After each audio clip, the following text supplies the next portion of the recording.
नमस्कार विद्यार्थी मित्रांनो, गव्हर्नमेंट जॉब अपडेट या यूट्यूब चॅनलवर आपले खूप खूप स्वागत आहे। तर बघा, पोलीस भरतीबद्दल एक नवीन अपडेट मी तुमच्यासाठी घेऊन आलेली आहे। तर काय आहे ती अपडेट, जागा वाढ होणार का कमी होणार, ही संपूर्ण माहिती आपण आजच्या व्हिडिओमध्ये पाहणार आहोत। तर त्यासाठी व्हिडिओ शेवटपर्यंत नक्की बघा आणि व्हिडिओ आवडल्यास आपल्या चॅनलला लाईक, शेअर, सबस्क्राईब नक्की करा। चला तर मग सुरुवात करूया। तर बघा, हे जे परिपत्रक आहे ते कालच म्हणजे 20 नोव्हेंबर 2025 ला जाहीर झालेलं आहे। तर काय म्हटलं आहे या परिपत्रकामध्ये बघूया।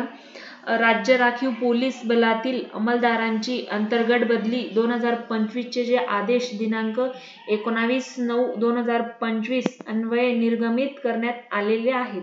सदर आदेशातील खालील नमूद सशस्त्र पोलीस अंमलदारांच्या नमूद गटामध्ये अंतर्गत बदली झालेली आहे। तर या कार्यालयाने अंतर्गत बदली करताना अंमलदारांच्या व्यक्तिगत विनंतीचा विचार करून तसेच संबंधित गटाच्या रिक्त पदांचा विचार करून अंतर्गत बदली आदेश निर्गमित करण्यात आलेले आहेत। तर बघा, हे अंतर्गत बदली म्हणजे काय आहे? तर बघा, SRPF गट क्रमांक, समजा तुम्ही नागपूरमध्ये तुमचं सिलेक्शन असेल, SRPF गट क्रमांक 4 याच्यामध्ये तुमचं सिलेक्शन असेल आणि तुम्हाला जर गटबदली म्हणजे SRPF गट क्रमांक 2 पुणे येथे तुम्हाला जर ट्रान्सफर करायचं असेल तर याला गटबदली असं म्हटलं जातं। तर ते त्यांच्या व्यक्तिगत विनंतीवरून त्यांनी त्यांची गटबदली केलेली होती। तसंच पुढे बघूया, अंतर्गत बदलीमुळे होणाऱ्या रिक्त पदांच्या अनुषंगाने आगामी पोलीस भरतीसाठी जाहिरात देण्यात आलेली आहे। अंतर्गत बदली अंमलदार यांनी स्वतः विनंती अर्ज समादेशक व विशेष पोलीस महानिरीक्षक राज्य राखीव पोलीस बल नागपूर व पोलीस उपमहानिरीक्षक राज्य राखीव पोलीस बल पुणे यांच्या मार्फतीने या कार्यालयास विनंती अर्ज सादर केलेले आहेत। तथापि अंतर्गत बदली आदेश निर्गमित झालेल्या पोलीस अंमलदार यांनी पुन्हा अंतर्गत बदली रद्द करण्याबाबत या कार्यालयास विनंती अर्ज सादर केले आहेत।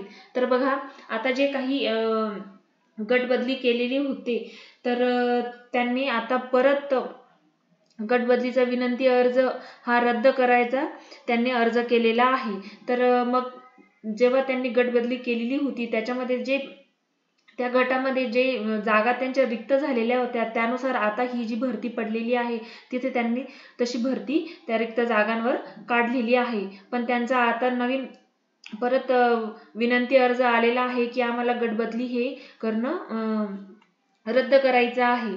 आदेश निर्गमित केल्यानंतर संबंधित गटांनी रिक्त पदे दर्शवून त्याप्रमाणे सामाजिक व समांतर आरक्षण यांचे कप्पीकृत आरक्षण निश्चित करून त्याप्रमाणे जाहिरातीत रिक्त पदांची गणना दर्शवली आहे। त्यामुळे जर पोलीस अंमलदार यांनी विनंती केल्याप्रमाणे अंतर्गत बदली रद्द केल्यास या जाहिरातीत दर्शवलेल्या पदांमध्ये बदल होणार आहे। तर बघा, त्यांनी पहिले गटबदलीचा विनंती अर्ज सादर केला होता, त्यानंतर तो रद्द केला। मग त्यांनी तिथे जेवढ्या जागा रिक्त झाल्या होत्या तशा तेवढ्या त्या रिक्त जागांवर त्यांनी ही भरती काढलेली आहे। पण मग आता त्याच्यामध्ये की त्या रिक्त जागा ते आता परत रद्द करायचं सांगताय, तर म्हणजे आम्हाला गटबदली नकोय।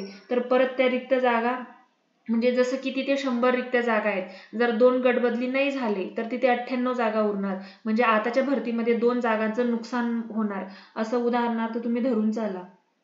त्यामुळे जर पोलीस अंमलदार यांनी विनंती केल्याप्रमाणे अंतर्गत बदली रद्द केल्यास या जाहिरातीतील दर्शवलेल्या पदांमध्ये बदल होणार आहे।